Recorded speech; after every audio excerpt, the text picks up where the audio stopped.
Hey there, Bry Guy here. Got Ben with me, and you've been playing the Kirby demo. What are your thoughts? Yeah.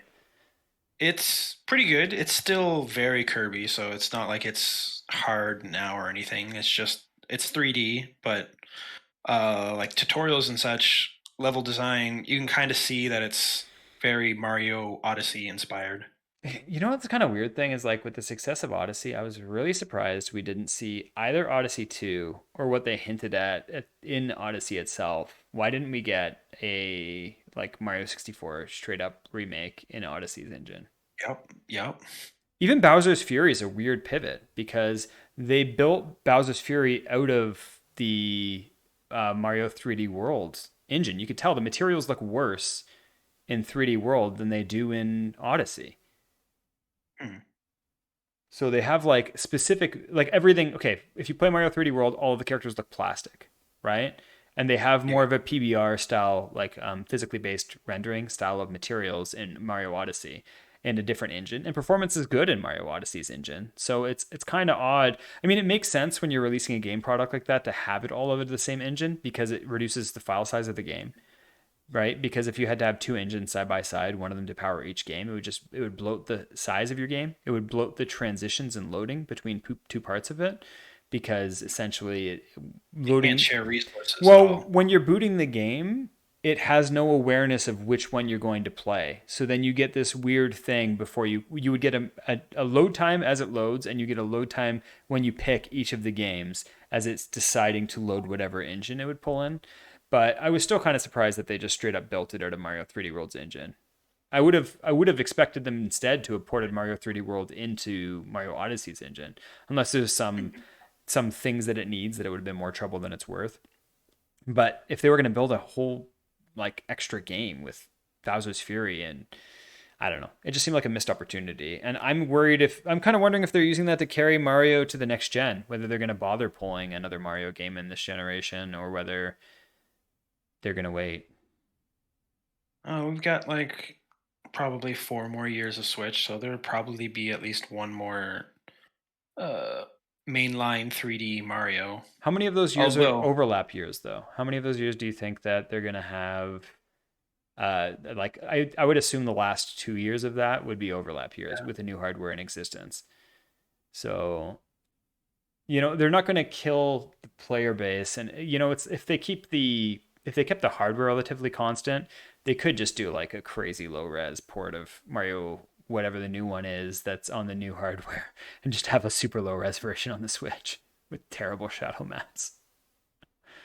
Oh, like with Nintendo's current track record, they're going more into like DLC for their older titles, so we might actually get Odyssey DLC as like the mainline Mario game before the next version Switch comes out. Well, it's like Mario Kart 8 extra tracks now. It's like they could have been doing Yeah. that for the last 4 years and they didn't touch it. Why now? I mean, I think they're a little worried that they can't top it. I'm worried that they can't top it. Mario Kart 8's driving mechanics are pretty close to perfect. I don't know what they could do other than like literally the only thing I ask for as a Mario Kart fan in Mario Kart 8 is bring back the ability to boost dodge blue turtles. That's it. Having the potential, and they could make it really hard. They could make it like almost impossible timing, but give the timing possibility. They You had mean Mario Kart on SNES where you it had was on like DS. So on Mario Kart two. DS, and I think you could do it in Double Dash, and I think you could do it in the Wii version. So if you went into your skid turn and you're grinding, right, and you're getting your boost up, and then the blue's coming, if you released your boost at the exact right moment, you could dodge the blast of the blue turtle. It was the You only mean you mean basic boost? no, Oh, what's it's a corner boost. It's the yeah, but the it's spark still grind a boost.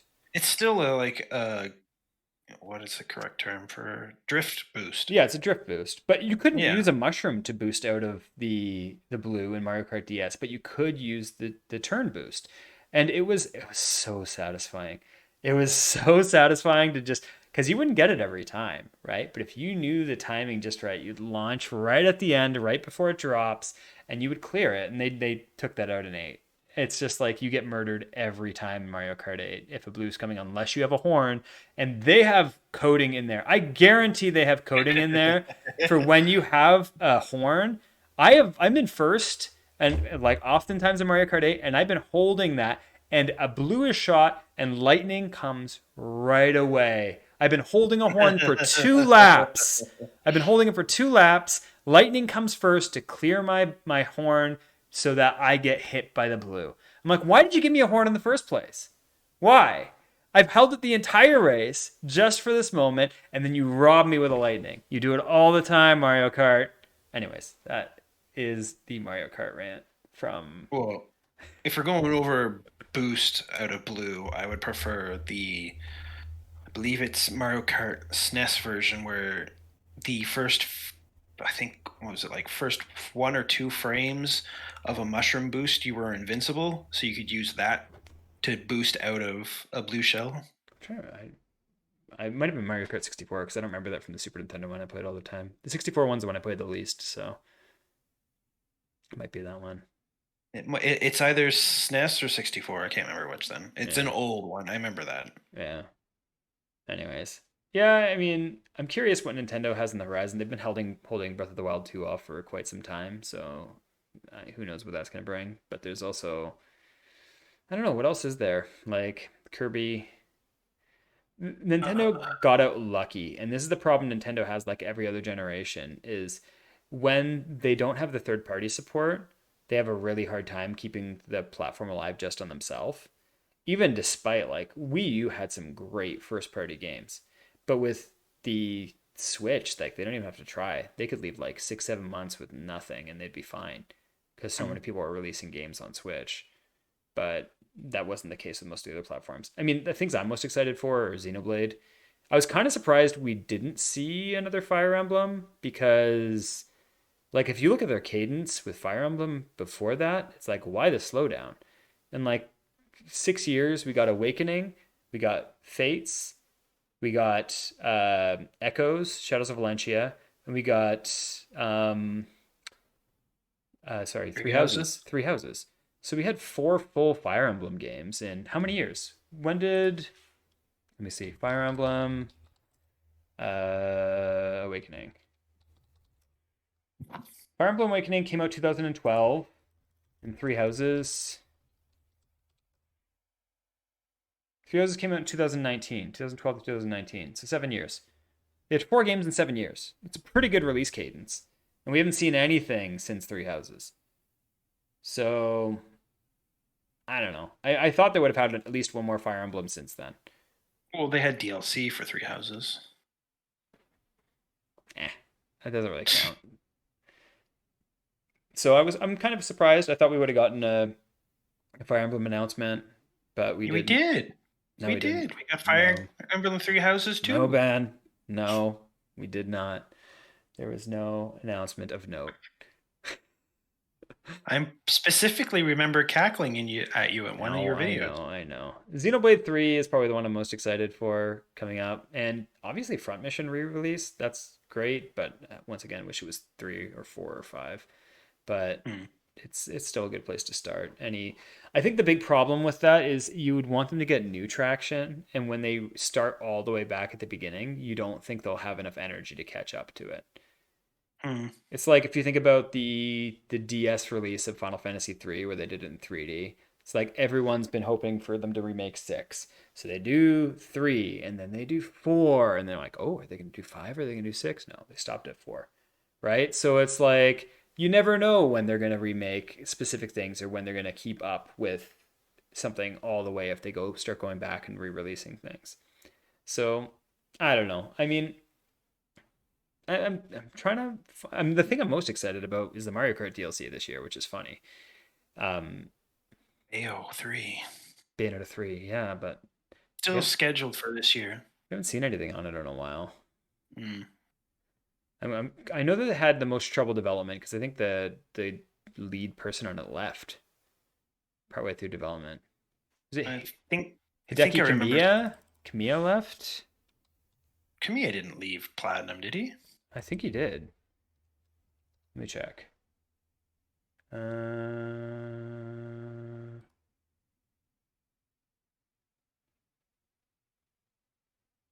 don't know. He signed it, my book. I have it. Whoever the person is. Let me find it. Is it the person you thought was No, no, no, no. one This one I person, met but it Yoko. was someone else? No, no, this one I met Yoko Taro. When I met Yoko Taro, he signed my art book, and it was both of them were there. The creator of Yoko Taro and the director, one of the directors of Platinum. Sorry, it took me a second to find it. Not there. Of course, it's the last one you grab. Maybe not. Come on, Brian. Anyways, You're saying he signed the same picture? yeah, I have both of their signatures on a drawing that I did. I mean, I could tell that story. I've never told that story on here. Here we go. Torin. So at GDC 2018, I did two of these. So I went to the Splatoon talk, and it's the creator of Splatoon, Nogami, and the one of the creators of Splatoon, and then I did one for Nier Automata, and the Nier Automata one was pretty funny because I remember I texted you like a maniac. I was like, "Ban, ban," when that happened. But I went to the what was it? The BDC. it was like it had the funniest title for the conference. I could look it up. It was like, "Why do you pay attention to our stupid game?" or something, something like that. What was it? GDC 2018 Yoko Taro. Yoko Taro. A fun time in which some no good game developers may or may not discuss how we made Nier Automata. That was the title of the conference. So after the conference, I was there and I was drawing that picture the whole time and I was listening to them. They had some really interesting points. They talked about how they designed it so that 2B will automatically take over your input when you push a button, no matter what. So even if she was in the middle of another animation, if you push another button, you would immediately start doing the new attack. And it changes how you feel about action games.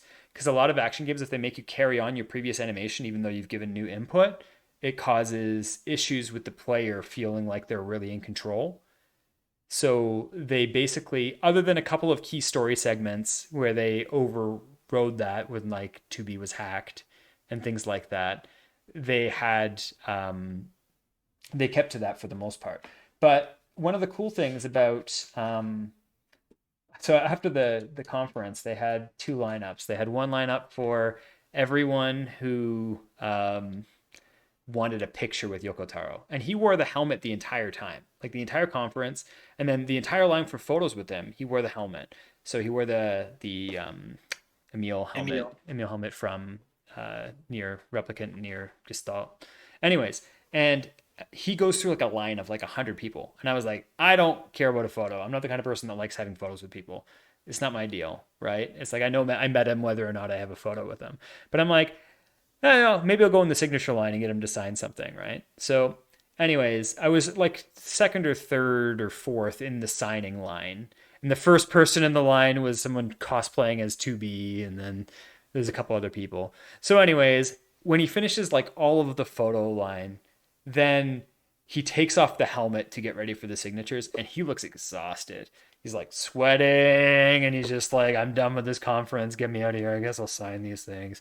So he's like, this 2B person, he's like, oh, hey, sign your copy of the game. She had her copy of the game ready for him to sign. I'm like, frick, I didn't bring my copy of the game. I knew I was going to see the Yoko Taro one, and I didn't bring my copy of the game. I'm a moron. So I'm like, hey, I'll get this guy my sketch. So it goes to the next one, and then they had their games out and stuff. And then I was like, it comes to me, and I'm like, I hold out my drawing. So I'm just like, here, which book was it in? I have it here. Sorry. I just grabbed that. Oh yeah. Just want to grab the drawing again. So it's this one, right? Is this one? No, what? I just had it. Oh, right here. Shut up, Ben. It's right here. Okay, so I had this drawing out like this, right? And he reaches over and signs it, and he has a translator with him, and he's like, "Did you draw this?" And I'm like, "Yeah." He's like, "Did you draw this while I was talking?" And I'm like, yeah, I did. He's like, "Did you listen to anything I had to say at all?" And I was like, "Oh man, I'm being told off by Yoko Taro for drawing during his conference. And I'm like, and then I had to explain to him to his translator because I learned in university if I drew during a lecture, I remembered everything they said. But if I took notes and tried to study later, I'd remember nothing. I would have like no memory of it. But if I drew, I would remember everything. Something about it settles some part of my brain, and then I can focus on what's being said. So I had to explain that to him, and he's like, "Oh yeah, oh, interesting." And I'm like, "Oh man, thank goodness." He was the only I was the only person he actually talked to in the entire line. Everyone else was like, "Oh hey, you know, photo, hey, sign on this." But I was like, my stupid drawing caught his attention. But it's kind of interesting, right? Because you kind of think these people are like when people have a really successful product. I think that's something that I learned about GDC. It's like you kind of imagine that they have everything together, but they're just people flying by the seat of their pants, and they're like they feel like they just managed to pull it off somehow. It's like same thing when I talked to the art director at Naughty Dog and of League of Legends and stuff when I was at GDC. It's like super interesting when you have those kind of conversations with people. But I mean, how do we end up on this thread in the first place? Well, you're talking about Nintendo. And it was, but we got on there from what was it? Come on, Ben. Uh, how did we get here? I don't know. Pe- People pointed out. But anyways, it's like, I mean, it's funny because you always mention that Kirby is like looks like kind of existing in Nier Automata's world. It's the same. The new one, yeah. Yeah, the Just like the newest. way the dystopian style towns that they put in all the trailers. Yeah. So I don't know. I mean, I'm always kind of like excited when games have a certain cadence. When it was like Fire Emblem really filled a void for me during the 3DS era. I played like all of them and absolutely love them. And I'm kind of, it's interesting when you see games that are at like weird cadences. And it's like, I don't know how Souls does it because like that cadence since Demon Souls has been relentless. Since they announced the first Demons. When did Demon Souls come out? Demon Souls. Let me see. Demon Souls, Demon Souls. Where are you? Oh, Torin. That's why we went there. Demon Souls. Um, where is the year on this box? 2009. 2009. So from 2009 to now, 2022. So how many years is that? 13 years. 13 Yeah. years, we've had Demon Souls, we've had Dark Souls 1, 2, 3, Bloodborne, Sekiro, Elden Ring. So that's like a game every 2 years. That's pretty nuts. Hmm. Like, I always thought it was funny that they teamed up with George R. R. Martin because it was like the person with the worst cadence ever for releasing stuff with the person with the team with the best cadence ever for releasing games consistently. Um, And what did they really even need him for? It's not like they don't have problems writing stories. well, I mean, they they don't have problems writing stories. Well, they kind of do. They have no problems doing world building with really interesting visual context and lore that ties you in. What they have problems with is a narrative making you care about it, bringing it together. Although So just so playing just the Elden front. Ring, I don't think it's actually fixed that. Oddly enough, I'm curious. It's like a different take on the fantasy, but I'm not sure if it's where I am right now. Maybe I'll play more and I'll come to like some great epiphany. But with like the exposition and the story that's telling you, it's like it doesn't seem that different from a typical Souls setup game. So, I kind of expected more Cinematic. dialogue, more communication between those, but I don't know. I haven't played. I'm maybe a quarter of the way through the game right now. I won't be able to make those kind of assessments until I finish it. Quarter of the way. You've put in over 25 hours? Maybe Bayonetta 3. There's like a developer left. Bayonetta Like an three's lead artist? designer actually left Platinum 2 years ago. Who is their lead designer? That's how we got on the conversation. That was one of the rants, yes. Fire Emblem was also a very large rant. Yeah, I know. That's how we got to Nier Automata, Hmm. because I had signatures from a bunch of the Platinum Games staff from that drawing. So I was trying to see if it was the same person. Lead game designer is now working at Tango Gameworks.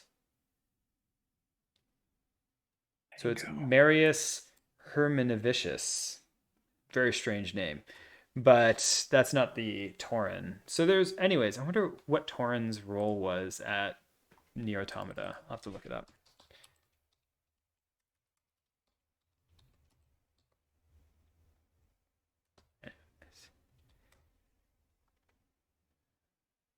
Why did he? Okay, Tora. Tashi Takashia. Sorry, Takahisa Tora is the game designer.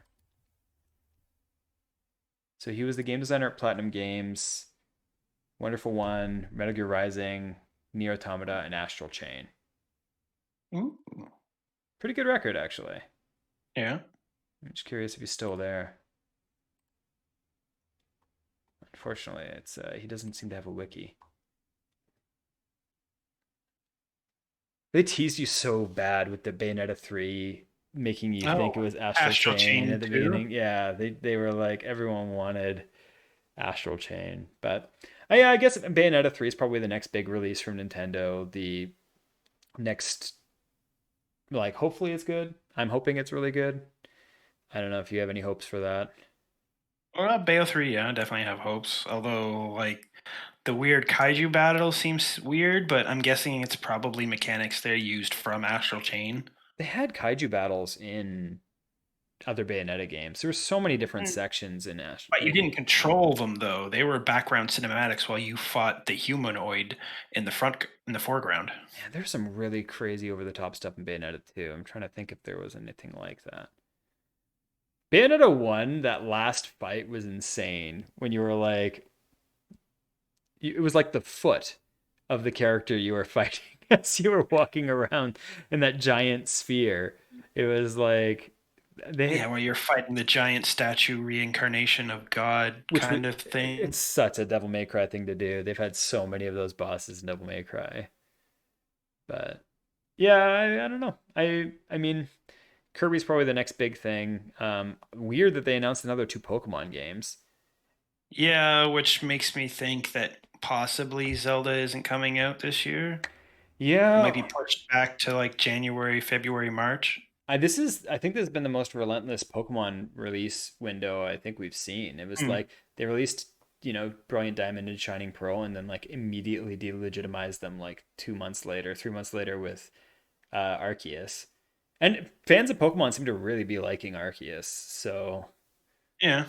And it seems like the mechanics from that are in uh the new gen Pokemon. yeah, I wonder if it was a testing ground. They were making it to see whether people would enjoy the transition or if they'd want it to get be more classic, because it's like, I mean, it's hard to mess with a formula that's that successful. It's Hmm. very risky if you're making, a ludicrous amount of money, and it's like Pokemon, love it or hate it, people play it forever, but it is the entry point for so many people into video games. Hmm. Like, it's like a gateway game. 83. Yeah, it's one of the highest rated Pokemons in a while. 3,051 favorable ratings on Metacritic. That's hard to do. There's so many zero scores that happen on Metacritic. So and they can do for anything. It'd be like, gameplay smells 0. And you're like, really? 0? Like, did it have graphics? Was there audio? Did the ground hold you in place? If you have beaten those major milestones, you have at least a 5 on your hands. Thank you very much. 0 was a bit of a stretch. But yeah, anyways, I mean, we could wrap up this video there. I think there's, some interesting content we talked about there. I think that, yeah, they have been releasing too many Pokemon too close together, because I haven't had a chance to finish any of them. Usually my wife Eh, and I play them together, and we have all the recent ones, but we haven't even finished Shining Diamond. We haven't started Brilliant Diamond or Shining Pearl, and now we're like, do we just move on to Arceus, or do we just wait for the next gen? Do we wait for these ones? Because the weird thing about Arceus is that, there's so many people that have a habit of having someone that they play Pokemon with, an Arceus or Arceus, or however you say it. it's Really, not a duel game. It's not a trading game. We've been getting the double pack for forever, and each one of us picks one of them, and then we play. And when when you have this version of it, you can't really do that. So, like, I mean, you could buy two copies of the same thing, but then you're not trading the Pokemon in between. It's like this weird incentive thing to buy the game twice because it's like there is some fun in trading it between the versions. And if you have one other person to play with it, you can guarantee getting everything. It's like you just commit to kind of having, a 40, 50 hour experience with another player. But, anyways, Rival. yeah. Anyways, I think that does it for this one. Hopefully you enjoyed the video. We'll catch you on the next one. Take care.